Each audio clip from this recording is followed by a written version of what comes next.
The bridge of the harmonious accord hummed with the gentle resonance of 17 different species working in synchronized efficiency. Captain Velmorin observed his crew with quiet pride. The vessel represented the pinnacle of Concordat engineering, a perfect synthesis of the galaxy's greatest minds, designed to extend peaceful contact throughout the uncharted regions. Captain, anomalous energy signature detected at bearing 227.43, inclination plus 17.8, called sensor specialist Triklev, her crystalline appendages vibrating with excitement. Pattern matches no known configuration. Velmorin's dermal chromatophores rippled with caution amber. Distance, approximately 12 light minutes, sir. But Triklev hesitated, her voice dropping to an uncertain whisper. It wasn't there on our previous scan cycle. Science Officer Zex Terrell abandoned his cataloging of the sector's stellar phenomena and glided to the sensor station. His 6 limbs moved with the practiced precision of a being who had spent 3 centuries interpreting the universe's secrets.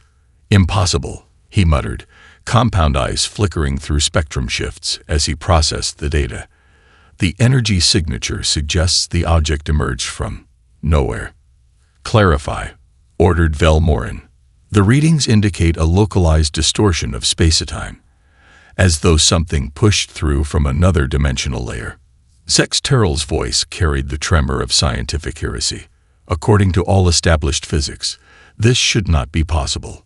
The main view screen shifted, magnifying the distant section of space. For several moments, nothing appeared but the cold glitter of distant stars. Then, like ink bleeding through fabric, a shadow materialized against the backdrop of space. Configuration is unknown, reported Triklev. Size estimate places it at approximately 437 Gragner units in length, nearly twice our size, translated the captain's executive officer, Commander Nalvex, for the benefit of the bridge crew. As the image resolved, an uneasy silence fell across the bridge. The vessel defied the elegant biomimetic design philosophy that governed Concordat shipbuilding. Instead, its hull presented sharp angles and asymmetrical protrusions that served no obvious aesthetic purpose. Most disturbing were the recessed ports distributed across its surface, too numerous and regularly spaced to be anything but weapons emplacements. "It's a warship," whispered Nalvex, stating what everyone already recognized on an instinctual level. Captain Velmorin forced calm into his voice. "Open standard communication frequencies. First contact protocol alpha." Communications officer Pelthrin extended her sensory tendrils toward the transmission array. "Broadcasting welcome message on all Concordat diplomatic channels, sir." Minutes passed with no response. Could they have suffered system failures? Suggested Navigator Brelson. Perhaps they arrived damaged. Zex Terrell's appendages danced across his console. Negative. I'm detecting stable power signatures throughout their vessel. They're fully operational but dormant, somehow, like a predator in wait. The undiplomatic comparison sent a ripple of discomfort through the bridge crew. "Sir," interjected Ensign Lirvesh, the youngest officer present, "we could attempt a Class 3 bioscan. It might provide insight into the crew's physiological state." Captain Velmorin's chromatophores darkened. Class 3 scans were invasive, penetrating hull materials to analyze organic tissue within, considered a significant privacy violation under normal diplomatic protocols. "Sir," Lirvesh continued, sensing the captain's hesitation, "if they're incapacitated or—" "Do it," Velmorin decided, his instinct for caution overridden by concern. "Passive scans only. We need to know what we're dealing with." None of them realized that this singular decision would forever change the Concordat's understanding of their place in the universe. Senior Technician Kirvaz had earned her position through absolute precision. Her species, the Turnoth, possessed brain structures that processed mathematics as naturally as others processed visual input. Where others saw abstractions, she saw patterns, probabilities, and the underlying equations that governed physical reality. This gift made the data flooding her terminal all the more disturbing. "This can't be correct," she murmured, her slender fingers adjusting calibration parameters for the third time. The penetrating scan must have encountered interference. The holographic display above her workstation rendered a three-dimensional cross-section of the unknown vessel's hull. The material composition triggered a cascade of error warnings across her algorithms. "Problem?" asked junior technician Velsorm, leaning over her shoulder. Kirvaz gestured at the readout. The outer hull contains alloys of tungsten and carbon, with molecular lattice structures that shouldn't be stable. They've somehow managed to create a composite that's simultaneously malleable enough for spaceflight stresses, yet durable enough to withstand direct energy weapon impacts. "Perhaps they evolved on a high-radiation world," suggested Velsorm. "Natural selection would favor materials technology that." "It's not just the materials," Kirvaz interrupted, switching displays to an atmospheric analysis. "Their internal environment is nitrogen-oxygen dominant at pressures that would be toxic to most sentient life. The temperature is maintained at levels that would denature proteins in 14 concordat species." She pulled up a power distribution schematic that pulsed with energy flows. Their reactor core is operating at minimal capacity, yet producing energy equivalent to our maximum output. The efficiency exceeds our theoretical models by 43%. Velsorm's breathing quickened. Could they be artificial life forms? Machine intelligences wouldn't require hospitable biological conditions. "No," Kirvaz replied, sliding to the final set of data, the part that had made her triple-chambered heart stutter in its rhythm. "They're definitely organic. Look."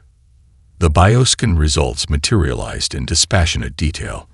Bipedal endotherms with carbon-based cellular structures, internal calcium-reinforced support frameworks, and a centralized neural processor with distributed secondary ganglia. Their muscle density is approximately 3.2 times that of an equivalent concordat species, she noted clinically, highlighting comparative strength analyses. Their skeletal system shows evidence of evolutionary adaptation to high-gravity conditions, with multiple redundant repair mechanisms. Velsorm reached out, manipulating the hologram to focus on the neurological readings. "Their brain structure is unusual." "That's what concerns me most," Kirvaz admitted. "The distribution of neural activity suggests simultaneous capacity for pack cooperation and individual problem-solving. See these active regions. They're processing multiple tactical scenarios even while at rest." "That's evolutionarily contradictory," Velsorm objected. "Species either develop collective security strategies or individual survival mechanisms. The metabolic cost of maintaining both is prohibitive. Unless," Kirvaz suggested quietly, "the environmental pressures of their homeworld were so extreme that both became necessary for survival." She pulled up one final data point, a metabolic analysis that showed energy consumption rates far exceeding concordat norms. These beings evolved as pursuit predators. Their endurance exceeds any known sentient species by orders of magnitude. They can literally chase prey until it collapses from exhaustion. Velsorm's scales paled. "You're describing apex predators." "No," Kirvaz corrected, her voice hollow with the weight of mathematical certainty. "I'm describing something far worse. I'm describing apex predators with the capacity for civilization-level cooperation. The evolutionary contradictions that should have prevented their emergence somehow became complementary advantages." The ship-wide communication system interrupted her explanation. "Senior Technician Kirvaz, report to the bridge immediately with your preliminary findings."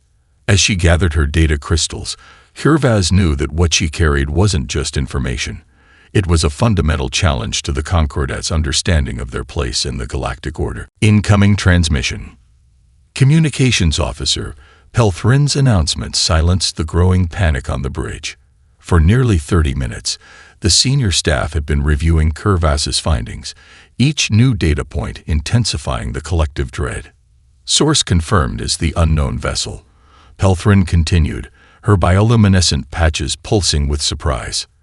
"They're broadcasting on." "Wait, that can't be right." "Explain," Captain Velmorin demanded. "They're using our own diplomatic frequency, sir," the exact carrier wave and encryption protocol. They shouldn't have been able to analyze and replicate it this quickly. Ambassador Trelnoth, summoned to the bridge during the crisis, stepped forward. His species' evolutionary path as filter feeders had produced a culture renowned for patience and non-confrontation, ideal diplomatic traits in the Concordat. "We must respond," he insisted. "First contact is always a delicate." "Audio only," the captain ordered, cutting him off. "No visual yet." The bridge speakers activated, and a voice emerged, clear, composed, and speaking perfect Galactic standard, with an accent no one recognized. "This is Commander Sarah Chen of the United Earth ship Indomitable. We apologize for the delayed response. Your scanning frequencies required analysis to ensure they weren't weapons targeting systems." The casual mention of weapons analysis as standard procedure sent silent alarm through the bridge crew. "We are prepared for peaceful exchange of information and would welcome visual communication if permitted by your protocols." Ambassador Trelnoth's feeding tendrils quivered with professional interest. Notice the phrasing, "if permitted by your protocols." They're demonstrating cultural sensitivity while establishing a baseline for further communication. "Or they're gathering intelligence on our procedures," countered Security Chief Grenval. Captain Velmorin's chromatophores betrayed his indecision before he managed to neutralize them. "Ambassador Trelnoth, your assessment." "We should establish visual contact. Their choice to communicate at all suggests openness. Or a tactical advantage we don't yet understand," muttered Grenval. After a moment's consideration, the captain nodded to Pelthrin. "Open visual channel. Outgoing only. Let's see them before they see us." The main view screen shifted from the external view of the vessel to an interior room.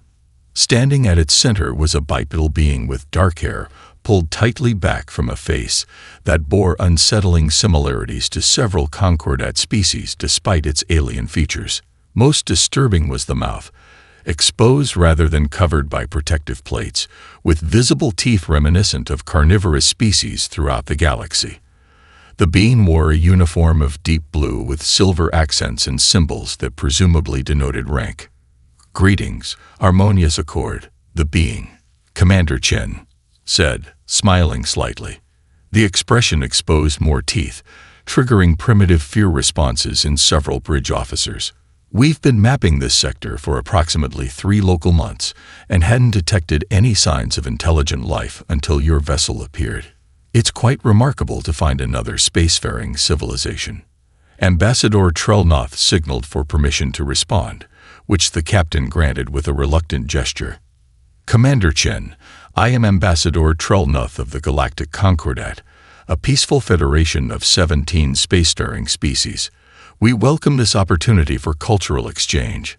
His diplomatic training asserted itself as he added, "As a gesture of mutual trust, would your vessel be willing to power down defensive systems during our discussions?" A brief silence followed. The human's expression shifted subtly, a narrowing of eyes, a slight tension around the exposed mouth.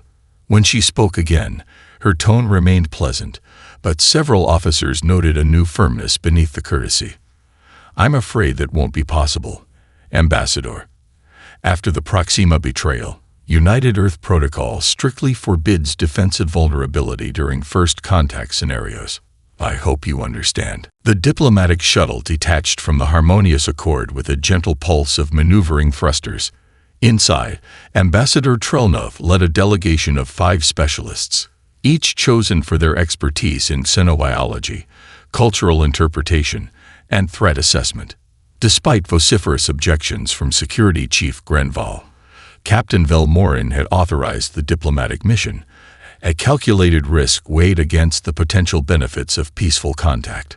"Remember, cultural specialist Nim Varel cautioned as they approached the human vessel, maintain physical distance. Our preliminary analysis suggests these beings evolved from persistence hunters. Sudden movements might trigger predatory responses." The shuttle nestled into a docking port that extended from the Indomitable's hull specifically for their arrival, a troubling display of adaptive engineering accomplished in mere hours. Environmental analysis complete, announced technician Jorlan. "They've adjusted their airlock to match our atmospheric requirements. Radiation levels nominal." Ambassador Trelnoth extended his feeding tendrils in the formal gesture of gratitude. Their consideration suggests genuine diplomatic intent. The airlock cycled open to reveal a corridor, illuminated by lighting calibrated to match the harmonious Accord spectrum. Another unsettlingly thoughtful accommodation. Standing there, waiting with perfect stillness, was a being that caused every member of the delegation to involuntarily retreat a half-step. Lieutenant Commander Rajiv Singh stood nearly twice their height, his frame exhibiting the physical density their scans had warned about. Most disturbing was his stance, balanced on two legs, rather than the evolutionarily stable configurations of 4 or 6 limbs common throughout the Concordat. The posture suggested a species so confident in its physical capabilities that it could afford the inefficiency of bipedal locomotion. "Welcome aboard the Indomitable," he said, his voice deeper than Commander Chen's, but carrying the same measured control. "I'm Lieutenant Commander Singh, First Officer." Commander Chen extends her apologies for not greeting you personally. She's managing the situation in engineering. Cultural Specialist Nim Varel activated her translation implant and stepped forward. "We appreciate your hospitality, Lieutenant Commander. This represents an historic moment for both our civilizations." Singh's mouth formed what they had learned was called a smile, a gesture that unfortunately displayed the omnivorous dental arrangement that had so disturbed the bridge crew. "Please follow me. We've prepared a tour route that we hope will interest you." As they moved through the corridors, Nim Varel's trained eye cataloged alarming details. Every junction featured subtle reinforcement points where defensive barriers could be rapidly deployed. Maintenance panels concealed what were almost certainly weapon lockers. Most concerning were the corridor dimensions themselves, wider than efficiency would dictate, with clear lines of fire maintained throughout. The ship hadn't been designed for comfort or diplomacy. It had been designed for combat. They passed crew members who nodded respectfully but continued their duties. The delegation observed the humans moving with an unsettling combination of relaxed confidence and constant awareness. Even in routine tasks, they positioned themselves with sightlines to entrances and exits, predator behavior preserved in a technological society. Their first stop was what Singh called the recreation deck. The compartment opened to reveal a scene that froze the delegation in place. Dozens of humans engaged in controlled violence, striking padded opponents, lifting weights that would crush Concordat physiology, and maneuvering through obstacle courses at speeds that blurred Nim Varel's vision. "This is how they relax," whispered xenobiologist Krevtal. Singh misinterpreted their horror as interest. "Yes, physical training is an important part of our daily routine. Would you like to observe a sparring match? We have several crew members practicing Muay Thai today." The diplomatic conference room aboard the Indomitable offered a stark contrast to the utilitarian corridors. Designed to accommodate various physiologies, it featured adaptive seating and environmental controls calibrated to each delegation member's comfort. Commander Chen had joined them, discussing cultural exchange possibilities with surprising enthusiasm. Ambassador Trelnoth found himself cautiously optimistic despite his species' natural wariness. "Your language acquisition is remarkable," noted linguistic analyst Vex Trall. "Our translation matrices required decades of development, yet you've achieved functional fluency in hours." Chen nodded. "Pattern recognition is a human specialty. Our evolutionary history rewarded those who could quickly identify both threats and opportunities." Before Vex Trall could respond, a piercing alarm shattered the diplomatic atmosphere. The lighting shifted to a pulsing red, and the bulkhead surrounding the conference room instantly thickened with additional armored plating that emerged from concealed recesses. Commander Chen's transformation was immediate and absolute. The diplomatic pleasantness vanished, replaced by focused intensity that radiated danger. Her hand moved to a small device at her wrist, activating it with practiced efficiency. "Chen to bridge. Situation report." The response came through speakers, calm but urgent. "Commander, we have an inbound vessel on attack vector. Configuration matches the Concordat design language, but energy signatures differ from our guest ship. Weapons hot, shields active. Ambassador Trellnoth's feeding tendrils contorted in distress. This is impossible. The Concordat strictly prohibits unprovoked aggression. Incoming transmission from the hostile vessel, the bridge officer continued. A new voice filled the room, harsh and guttural. Attention biological contamination vessel. This is Purifier Zexval of the Purity Consecration. The predator species you harbor represents an existential threat to galactic harmony. Surrender them immediately or be cleansed with them. Nim Varel gasped. The Purity Consecration. They're a radical splinter faction. They believe in preserving the natural order of the galaxy. They split from the Concordat 50 cycles ago, when we began integrating carnivorous species. Commander Chen's eyes narrowed, her voice lowering to a register that triggered primitive fear responses in the Concordat delegates. So they're space fascists. Noted. She tapped her wrist device again. Bridge, defensive posture alpha. Prepare countermeasures but hold fire until my command. The ship around them transformed. The delegates could feel subtle vibrations as hidden systems activated. Display panels throughout the room shifted to tactical readouts, revealing the approaching vessel, a battle cruiser nearly 3 times the size of the Indomitable. They're targeting both vessels, reported the bridge officer. Energy weapons charging. Ambassador Trellnoth raised all 4 arms in the gesture of urgent communication. Commander, you must understand. Their weapons are designed to obliterate ships twice your size. They specialize in single-strike elimination of perceived threats. Something crossed Chen's face, not fear, but a calculating assessment. Lieutenant Kim, open a channel to the harmonious accord. Captain Velmorin's voice came through, tense with alarm. Commander Chen, we had no knowledge of. I believe you, Captain, Chen interrupted. But we need to coordinate. That vessel will target us first as the primary contamination, then move to you as collaborators. Recommend you take evasive action while we draw their fire. The consecration vessel fired before Velmorin could respond. A blindingly bright energy beam lanced toward the Indomitable. The Concordat delegates braced for destruction. Instead, the beam struck an invisible barrier approximately 20 meters from the hull, dispersing into crackling waves of energy that dissipated harmlessly into space. Shields holding at 94%, reported the bridge officer with professional detachment. Their weapon signature analyzed and countermeasures calibrated.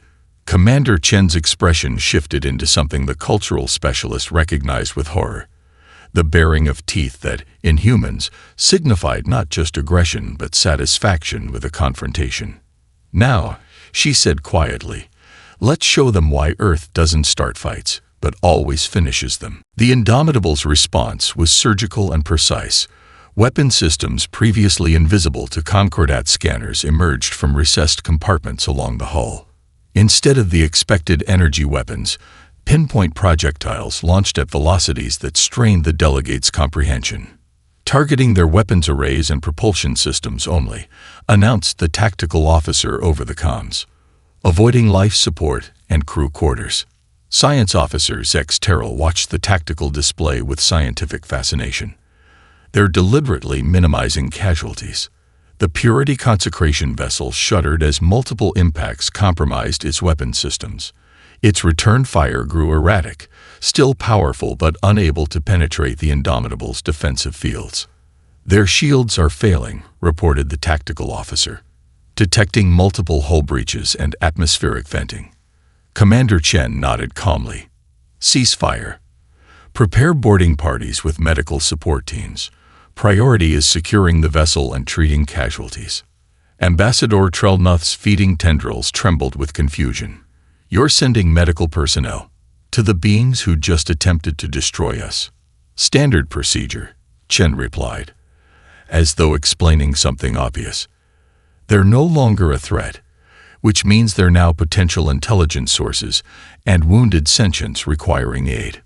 The delegation was escorted to the medical bay while boarding operations commenced.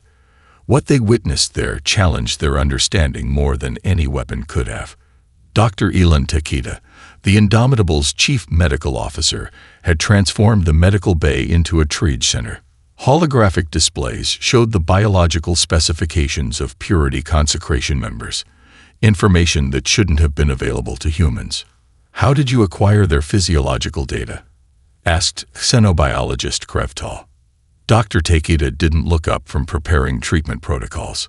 "We extracted it from your ship's database during the initial scan. Standard procedure when encountering potential hostiles.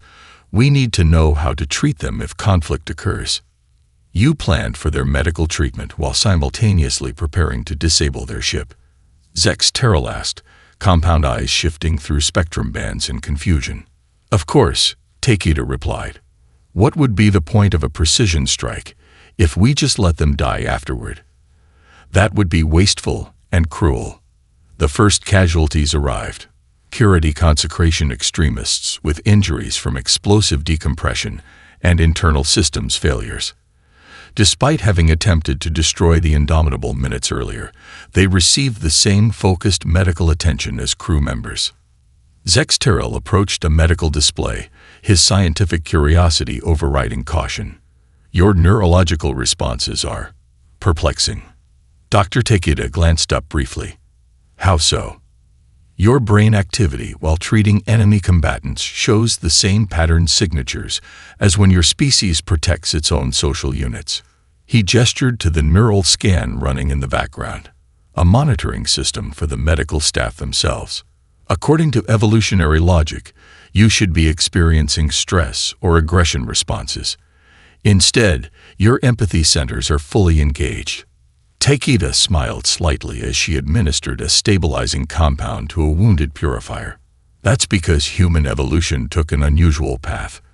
We didn't just evolve as predators, we evolved as tribal guardians. The same neural pathways that activate when we protect our own can extend to former enemies. But the metabolic cost is worth it," she interrupted. "Humans discovered something important early in our development. Treating former enemies with compassion often converts them into allies. Those who survive our conflicts become valuable sources of information, cultural exchange, and eventually expanded social connections."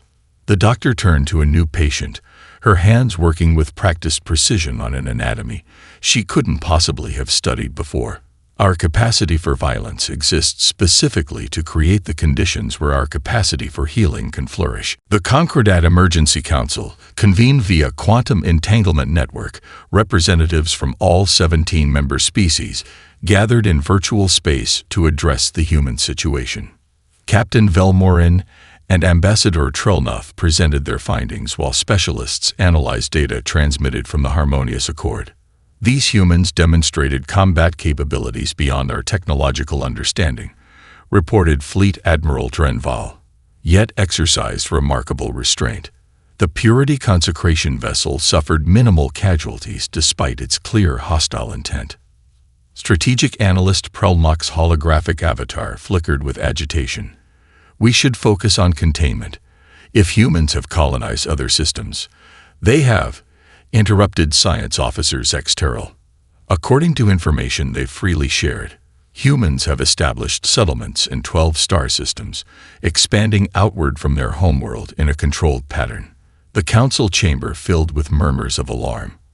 "What's most concerning," continued Zex Terrell, "is their rate of technological advancement.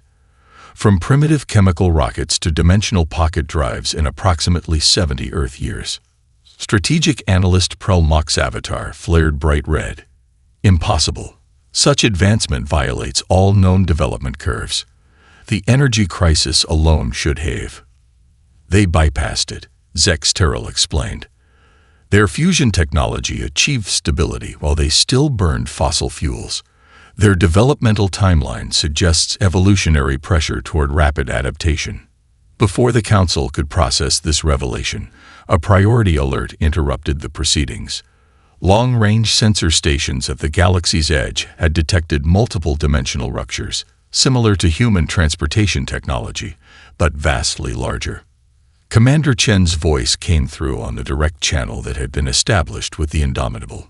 Council members, we're receiving the same readings. We need to speak immediately. When the human commander's image appeared in the virtual chamber, several council members instinctively withdrew their avatars from proximity. I apologize for the interruption, Chen said without preamble, but we've encountered these signatures before. They're Harbinger emergence points. Harbingers?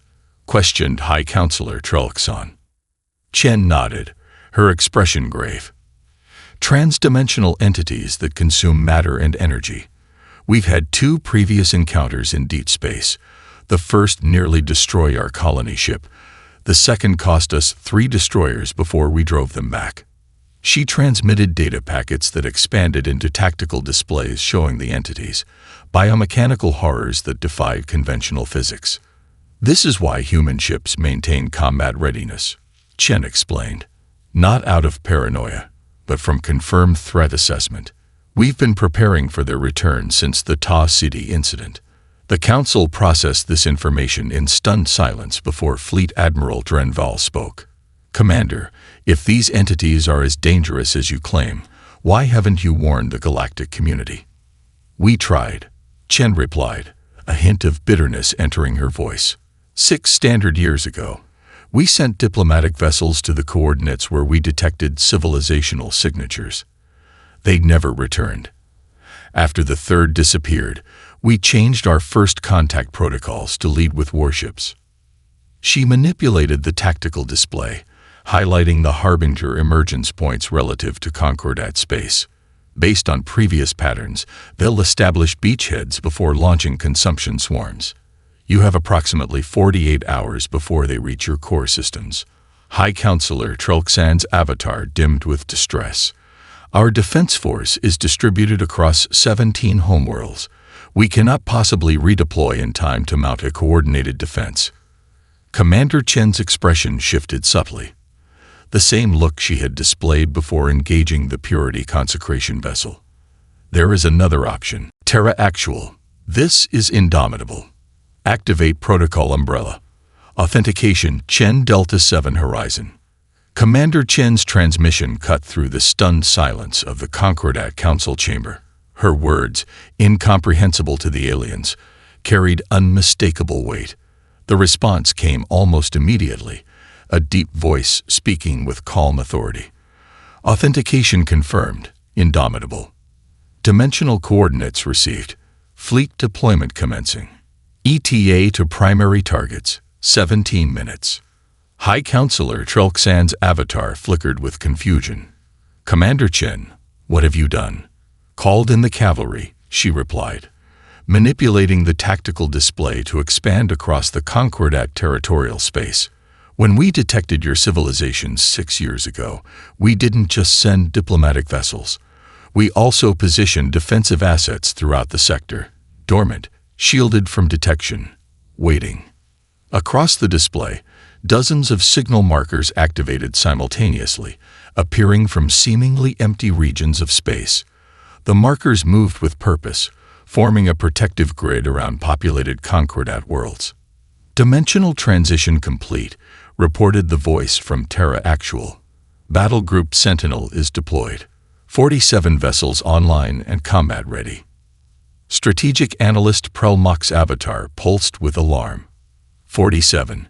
You concealed 47 warships within our territory. Not within your territory, Chen corrected. In dimensional pockets adjacent to strategic points. Outside your space until needed. Before further objections could be raised, the first Harbinger emerged from its dimensional rupture, a writhing mass of organic technology that defied conventional physics. Its central mass pulsed with chaotic energy as sensor-blocking clouds extended outward. Harbinger Alpha breaching near Trell homeworld, announced Terra Actual. Battle Group Epsilon engaging. The Council watched in stunned silence as 3 human vessels, each twice the size of the Indomitable, converged on the entity. Their attack wasn't the precise, measured response used against the Purity Consecration. This was overwhelming force, a torrent of weapons fire that tore through the Harbinger's defensive field. Multiple breaches detected, came the tactical update. Secondary harbingers emerging from alpha remnants. Pattern matches Tau Ceti incident. Smaller entities spilled from the wounded harbinger, each capable of consuming a small moon's worth of matter. They scattered in all directions, targeting the nearest inhabited worlds. Swarm protocol activated. Terra Actual responded. All ships, implement containment grid. The human vessels executed a maneuver that should have been impossible for their mass. A synchronized dimensional microjump that positioned them in a perfect hemisphere around the Harbinger swarm. From each ship, networks of energy fields extended, connecting to form a barrier. "They're sacrificing themselves as a containment vessel," whispered Fleet Admiral Drenval, his military experience recognizing the tactical choice. "Not sacrificing," Chen corrected.